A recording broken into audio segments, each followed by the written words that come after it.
This is the Lone Crater YouTube. We hope this video helps. You'll start by installing the Project Manager extension and immediately enabling it for the profile you use. Once done, open the folder or workspace you want to register and save it as a code workspace file so settings persist. Now invoke the command palette, type Project Manager, save project, and confirm a meaningful name. This ensures Vscode recognizes the project and stores its path. Make sure the workspace is saved before you proceed to organizing or switching projects.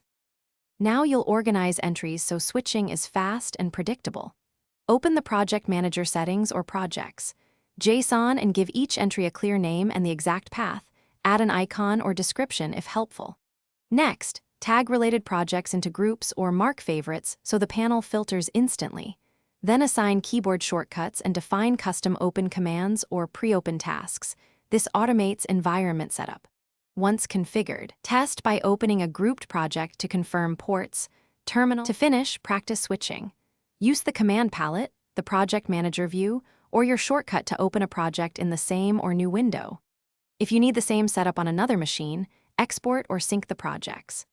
JSON through your dot files or Vscode settings, sync so names and paths stay consistent. If something goes wrong, check that the saved path and workspace files still exist and that no other extension is blocking open events. That single check resolves most issues quickly. Thanks for watching. Consider subscribing if we helped you.